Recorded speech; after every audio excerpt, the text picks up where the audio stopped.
Welcome to the unit on Africa. This unit has several big goals. First, the unit emphasizes the diversity of Africa. From political institutions and economic organization, the people who lived in Africa prior to 1500 developed their own distinct ways of life and innovated to respond to their environments in a myriad of ways. They also shared ideas and were connected to much of the rest of the world. Africans created great civilizations just like people elsewhere. They traded close to home and with far flung states. Their economies supported farmers, artists, craftsmen, and women, rulers, and everyone in between. Africans built productive economies in urban centers. They also developed their own religious institutions, sometimes synthesizing local beliefs with Islam or Christianity. The chapter will focus on four major African civilizations, but keep in mind, they are just the tip of the iceberg. One of the big challenges confronting scholars who work in Africa is the need to relentlessly correct misleading associations that Westerners have when it comes to the African continent. Unfortunately, until about 60 years ago, many historians treated Africa as if it had no history, aside from the history of the Europeans who colonized it. There is a resulting legacy in Western media and educational resources that continue to shape most of our everyday perceptions of Africa. Curtis Keem's book, Mistaking Africa: Curiosities and Inventions of the American Mind, discusses many of the stereotypes and misunderstandings that Americans have of Africa. In one part of the book, Keem discusses a 1996 survey of pre service social studies teachers, or teachers about to enter the classroom, to highlight how many of them had inaccurate information about Africa. Keem's surveys show that just about all of them were about to pass on inaccurate information to their students. Almost across the board, these new teachers held very biased views. For example, 69% of them categorized Africans as primitive. 74% of them thought most Africans were illiterate, and 94% believed that wild animals roamed freely everywhere in Africa. As you learn about Africa, you will find that the continent has over 50 states. Most Africans have never seen giraffes, lions, and elephants, and that Africa has a growing middle class and big cities. Furthermore, tribe is a potentially problematic term, not only because it has an ambiguous meaning, but also because it's a loaded term that reinforces 19th century European views of Africans as unsophisticated and backwards.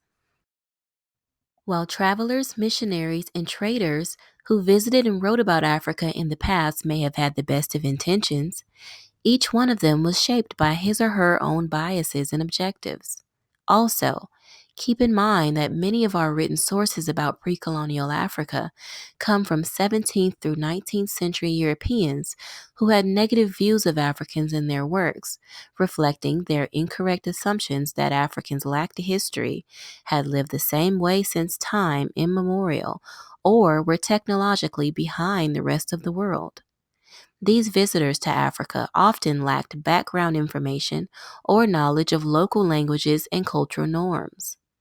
Their texts, even without intending to, can be misleading or judgmental. Their writings are also fragmentary, meaning that they don't cover all of Africa's history. Scholars of African history have tried to fill in the gaps in our knowledge and correct the many misleading associations that students and the general public have about the continent. Their job has been challenging, to say the least. While there are some written sources produced by Africans themselves, like in ancient Egypt, medieval Mali, and Aksum, many African societies kept their historical records orally. They had professional classes of people, often called griots or jelly, who acted as the custodians of history, law, and tradition.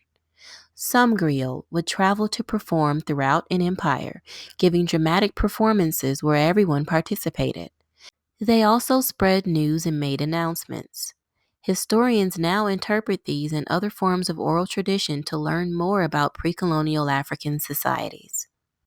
While historians of Africa definitely made use of oral tradition and written scripts, they are also comfortable turning to other types of sources to better understand African societies.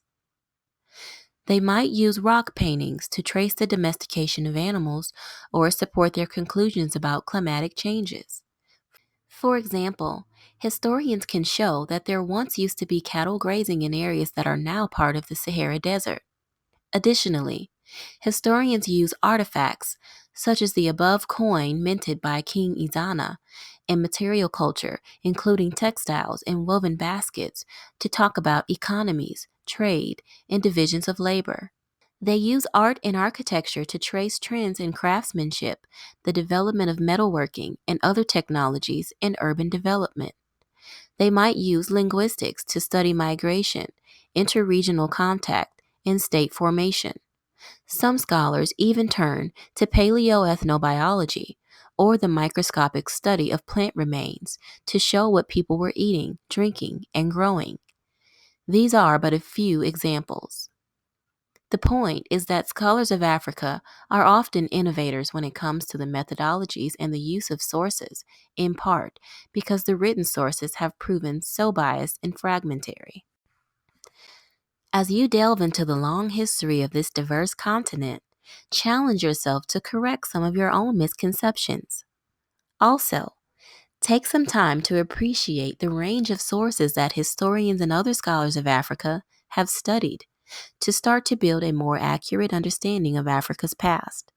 If your instructor assigns them, the Unit 7 discussion calls on you to identify common stereotypes about the continent and then offer some means of correcting these commonly held but false assumptions about Africa. The Unit 7 paper asks you to use artifacts to study and draw some conclusions about pre colonial Congolese society. Have fun!